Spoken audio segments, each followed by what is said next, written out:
जोशी, आपका लॉ का भाई। और आज है हमारा सेशन नंबर 4, जहां पे हम लोग देखने वाले हैं essential elements of a valid contract. Yes, कल तक हमने डिफरेंस बिटवीन देखा, हमने इंट्रोडक्शन देख लिया, टाइप्स ऑफ कॉन्ट्रैक्ट्स देख लिया, एग्रीमेंट्स देख लिए, हमने डेफिनेशंस भी देख ली। 3 एपिसोड के अंदर सब कुछ हो गया, मात्र 5 से 10 मिनट के अंदर। तो आज का हमारा ऑब्जेक्टिव इज वेरी क्लियर। हम लोग को आज समझना है क्या क्या चीजें जरूरी होती है एक वैलिड कॉन्ट्रैक्ट बनाने के लिए।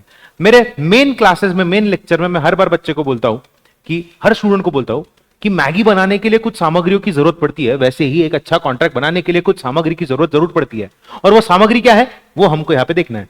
तो एक कॉन्ट्रैक्ट वैलिड कब होगा? सारे एग्रीमेंट कॉन्ट्रैक्ट तभी होंगे जब उन्हें फ्री कंसेंट से बनाया जाए, पार्टीज कंपिटेंट हो, लॉफुल कंसिडरेशन हो, लॉफुल ऑब्जेक्ट हो, एंड उसको कानून ने वॉइड एक्सप्रेसली डिक्लेयर ना किया हो। यह है essential elements of a valid contract. अब इनको डिटेल में सेक्शन 10 को पढ़ते हैं। अभी डिटेल मतलब हम लोग एक एक पॉइंट को चीर फाड़ करेंगे और समझेंगे कि क्या कहने की कोशिश कर रहा है। पहले तो ऑफर एंड एक्सेप्टेंस होनी चाहिए। बिना ऑफर के आप एक्सेप्टेंस नहीं दे सकते। Acceptance does not preceded offer. पहले आएगा ऑफर, फिर आएगी एक्सेप्टेंस। 2 पार्टीज का होना जरूरी है और कंसेंसस एट ईडियम यानी मीटिंग ऑफ माइंड होना जरूरी है। दूसरा पॉइंट आता है इंटेंशन होना चाहिए टू क्रिएट लीगल रिलेशनशिप, यानी सोशल और domestic contracts agreements are not contracts. I repeat again, social and domestic agreements are not contracts. मतलब मैंने आपको मेरी शादी का इनविटेशन कार्ड दिया, बर्थडे का इनविटेशन दिया, आप नहीं आए तो मैं आपको स्यू नहीं कर सकता अगर मैंने आपके लिए स्पेशल अरेंजमेंट्स की है तो। उसके बाद आता है कैपेसिटी ऑफ पार्टीज, और यहां से मेन मसाला हमारी कंसेप्ट्स का होता है शुरू। पार्टीज का कंपिटेंट होना जरूरी है। आई रिपीट, पार्टीज का क्या होना जरूरी है? पार्टीज का कंपिटेंट होना जरूरी है। मतलब हर पर्सन कंपिटेंट माना जाएगा कॉन्ट्रैक्ट में एंटर करने के लिए जिसने मेजॉरिटी की उम्र अटेंड की है एंड वो साउंड माइंड का है एंड वो डिस्क्वालिफाइड नहीं है by law to enter into contract. Sir example दो। कंपिटेंट पार्टी मतलब कौन? जो 18 साल का हो चुका है, उसको हम लोग कहते हैं मेजर। दूसरा है साउंड माइंड का होना चाहिए, यानी अनसाउंड माइंड का व्यक्ति कॉन्ट्रैक्ट में एंटर नहीं कर सकता। अनसाउंड माइंड का व्यक्ति 2 प्रकार का होता है, एक होता है इडियट, एक होता है लुनेटिक। इडियट यानी परमानेंटली पागल, लुनेटिक यानी इंटरवल्स में वो नॉर्मल होता है, इंटरवल्स में वो पागल होता है। और फिर ड्रंकर्ड पर्सन भी अनसाउंड माइंड की कैटेगरी में फॉल करता है। लास्ट में इसमें एक पॉइंट आता है person not disqualified from contracting by any law, मतलब एलियन एनिमी या फिर इंसॉल्वेंट पर्सन या फिर फॉरेन सॉवरेन्स यानी एम्बेसडर्स एंड काउंसिल्स जो कॉन्ट्रैक्ट में एंटर नहीं कर सकते without permission of central government. मतलब हम उनके साथ कॉन्ट्रैक्ट कर ले तो उनके ऊपर केस फाइल किया जा नहीं सकता। यहां तक तो हमको समझ में आ गया। अब आते हैं 4th पॉइंट के अंदर। 4th पॉइंट है लॉफुल कंसिडरेशन होना चाहिए। कंसिडरेशन मतलब समथिंग इन रिटर्न, यानी मैंने घर देखे अगर आपसे ड्रग्स लिया तो कंसिडरेशन इज नॉट लॉफुल।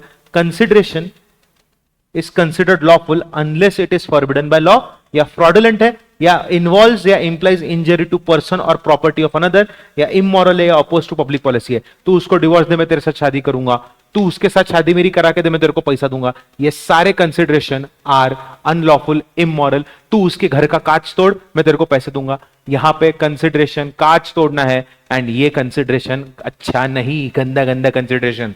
तो लॉफुल कंसिडरेशन का मतलब क्या होता है? समथिंग इन रिटर्न जो आ रहा है वो लॉफुल होना चाहिए, गंदा नहीं होना चाहिए। It should not be forbidden by law. फिर आता है फ्री कंसेंट। कंसेंट फ्री नहीं होगी अगर कोवर्जन है, अनड्यू इन्फ्लुएंस है, फ्रॉड है, मिसरिप्रेजेंटेशन है या मिस्टेक है। इसमें एक और पॉइंट आ जाता है कि अनड्यू इन्फ्लुएंस, फ्रॉड, मिसरिप्रेजेंटेशन और कोवर्जन वॉइडेबल है और मिस्टेक के कॉन्ट्रैक्ट्स होते हैं वॉइड। ठीक है। सो फ्री कंसेंट के लिए क्या नहीं होना चाहिए? कोवर्जन नहीं होना चाहिए, अनड्यू इन्फ्लुएंस नहीं होना चाहिए, मिस्टेक नहीं होना चाहिए, मिसरिप्रेजेंटेशन नहीं होना चाहिए और फ्रॉड नहीं होना चाहिए। यह भी हमें समझ में आ गया।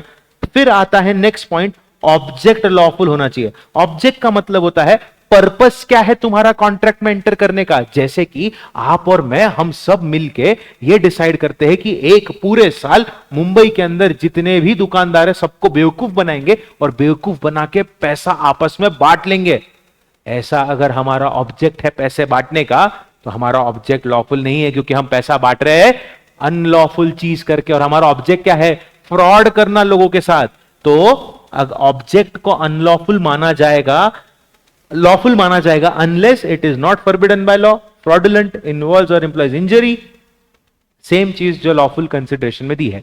सिंपल बताओ क्या लॉफुल कंसिडरेशन मतलब क्या? समथिंग इन रिटर्न अच्छा होना चाहिए। पैसे के बदले मुझे घर मिला, पैसे के बदले मुझे ड्रग्स मिला तो लॉफुल कंसिडरेशन नहीं है।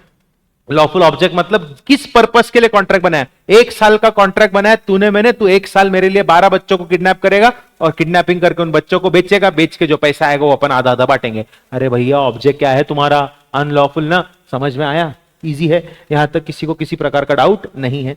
फिर आता है agreement should not be expressly declared void, यानी ये आगे के सेक्शन में हमको पढ़ना है। Agreement in instant of marriage, agreement in instant of trade, legal proceeding, ये सब हम लोग वेजरिंग एग्रीमेंट सब आगे पढ़ने वाले हैं, तो इसमें ज्यादा टाइम जाया नहीं करेंगे। आते हैं सर्टेनिटी ऑफ मीनिंग।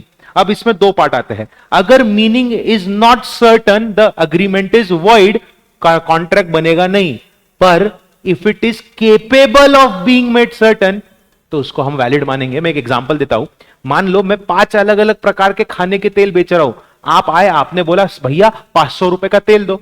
अरे कौन सा तेल, तेरा मीनिंग सर्टन नहीं है, यहां पे कॉन्ट्रैक्ट बनेगा नहीं। पर अगर मैं सिर्फ कोकोनट ऑयल का डीलर हूं, तूने 500 रुपए दिया और बोला भैया 500 का तेल देना, मतलब यहां पे meaning is capable of being made certain. मैं कोकोनट का ऑयल बेच रहा हूं ना, तो 500 रुपए का क्या दूंगा, मैं कोकोनट ऑयल दूंगा।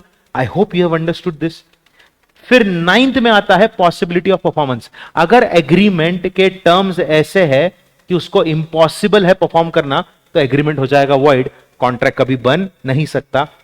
अगर आपके और मेरे नेक्स्ट पॉइंट लीगल फॉर्मेलिटीज नहीं है, मतलब सब अच्छा है, अनएनफोर्सेबल कॉन्ट्रैक्ट को याद करो, सब अच्छा है पर उसमें टेक्निकल डिफेक्ट है। कुछ कॉन्ट्रैक्ट्स ओरली नहीं बन सकते, उनको राइटिंग में बनाना पड़ता है। कुछ कॉन्ट्रैक्ट्स में लीगल फॉर्मेलिटी करना अगर आप भूल जाते हो तो आप उनको कानूनी तौर पे लागू कर नहीं सकते। I hope this is crystal clear to everyone, and with this we have completed today session, जहां पे हमने essential elements of valid contract को देखा। This side professor Shivam Joshi, आपका लॉ का भाई। मिलते हैं अगले वीडियो में जो आएगा आने वाले मंडे को। तब तक के लिए take care everyone, bye bye.